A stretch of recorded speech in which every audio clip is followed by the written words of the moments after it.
Hi, my name is Neil Kelleher. In this video I'll be discussing front to back splits. I'll go over a couple of techniques that I use to make moving into splits a little bit easier. I may also go over, include a quick tip at the end on side to side splits. But for front to back splits I'll go over two basic techniques. I switch between the two techniques depending on the way that I'm feeling and also depending on if I'm teaching on the people, the level of experience in the room. Also note, I'm doing this from cold. I won't include any warm-up exercises in this video.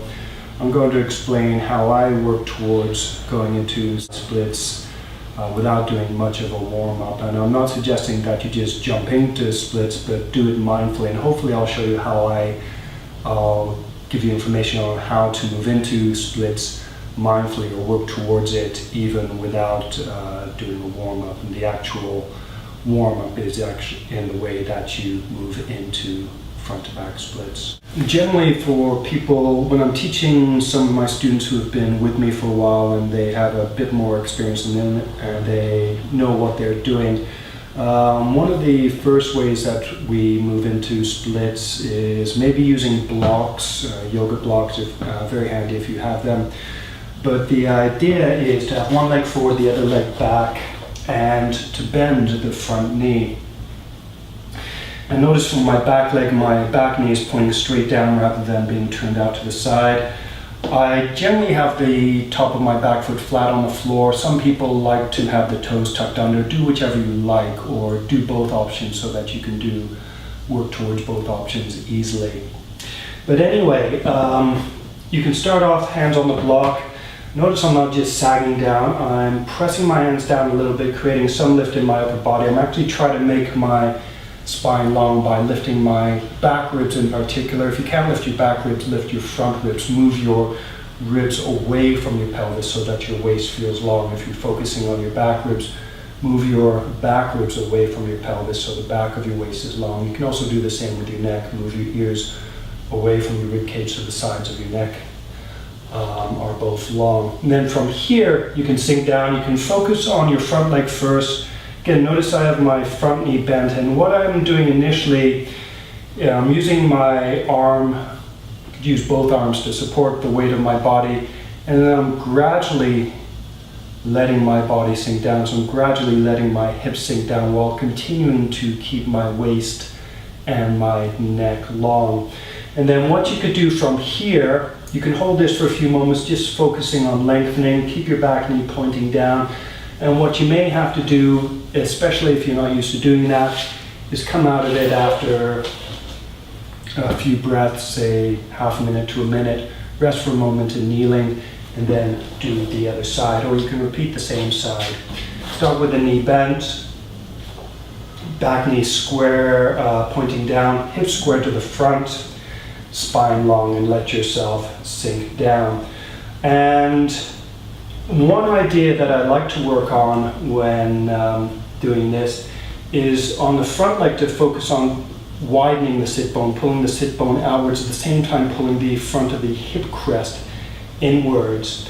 And you can focus on doing that. You can activate and then relax, so move the sit bone out, front of the hip crest in, so that's the activation, and then relax.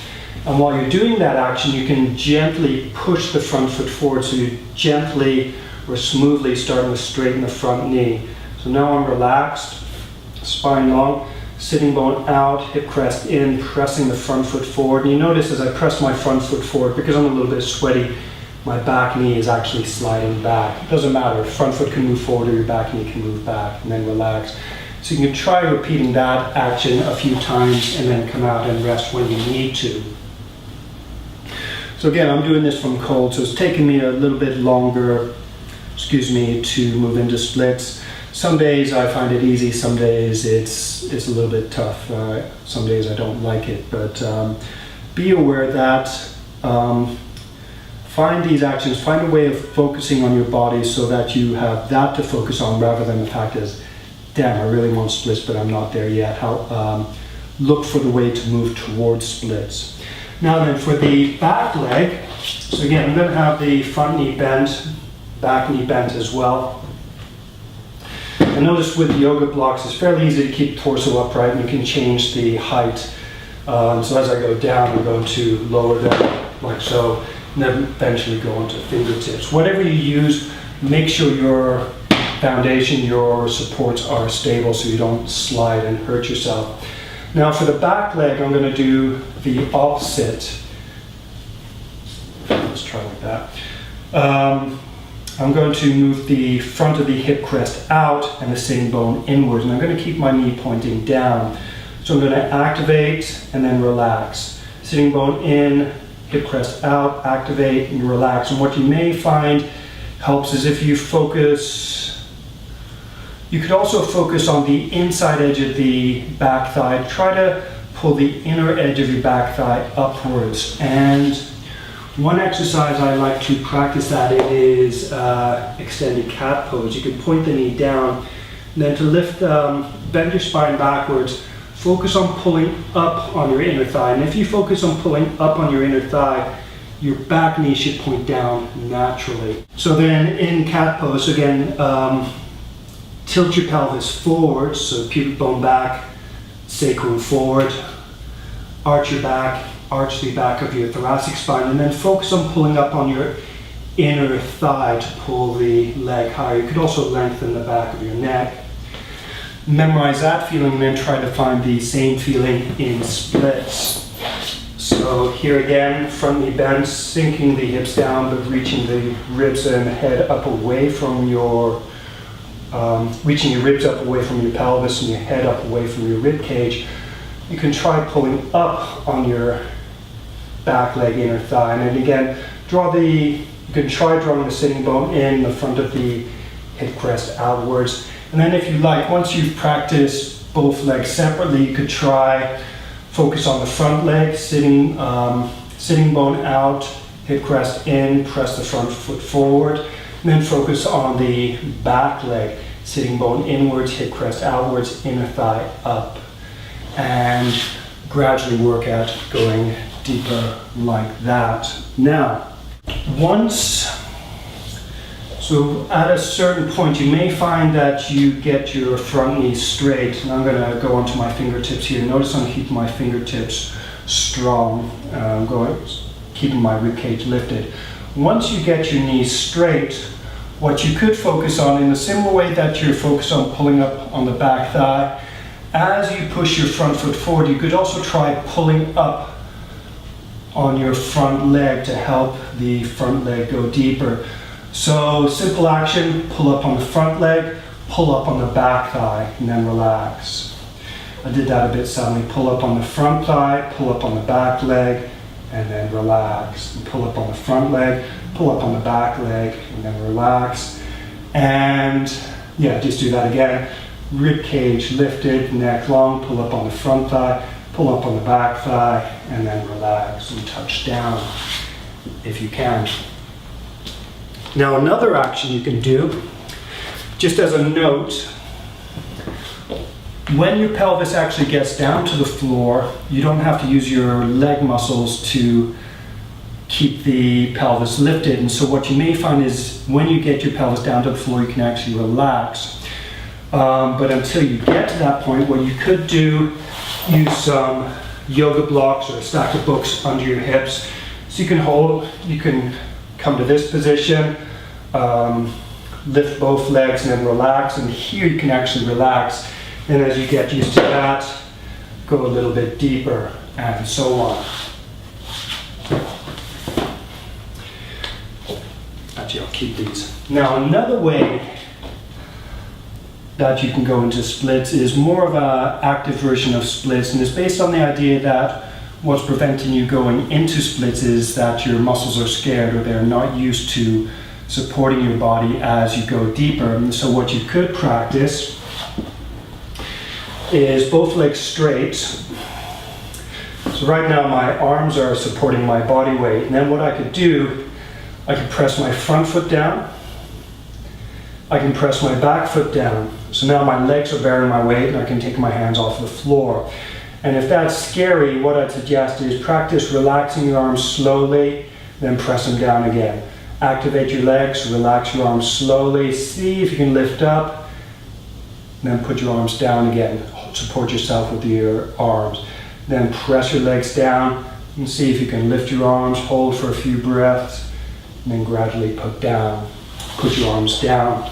So you're switching yourself between supporting yourself on your legs and supporting yourself on your arms. Then what you can do, and this might be over a few weeks or months, years of practice. So then what you can do, maybe you can hold yourself like this, relax your legs, go a little bit deeper, and then grip. If you need to, have the blocks for standby so you can use your arms to save yourself. So keep your legs contracted, then slowly release, go a little bit deeper, and then contract, stop yourself. Release a little bit, and then contract. Again, keep your spine long. Release and contract. Then when you've had enough, whoops, that's what I mean by being sure that your foundation is stable. But anyway, when you've had enough of that, or where you've reached the point of maximum scariness, like, okay, that's scary, I'm going to come out of it. Come out, take a rest for a minute, and then it sort of gives you time to reflect and say, well, that wasn't that bad. Maybe I can go a little bit deeper. So for me, so I'm going to do that on the other side now.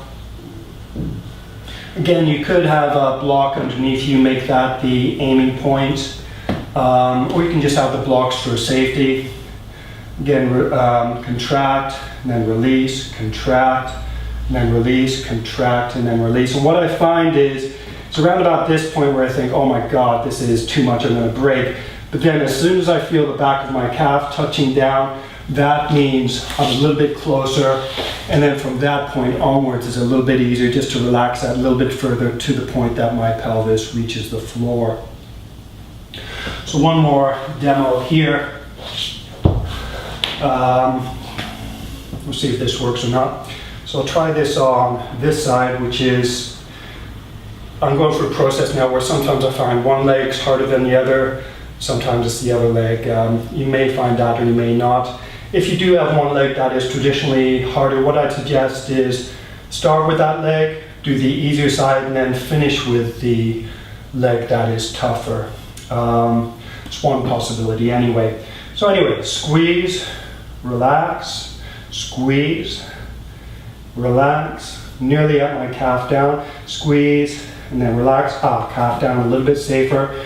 I've got the blocks for support, squeeze and then relax, squeeze and then relax, touchdown. So even here I'm a little bit off of the floor, can relax, breathe a few breaths, and then come out and rest.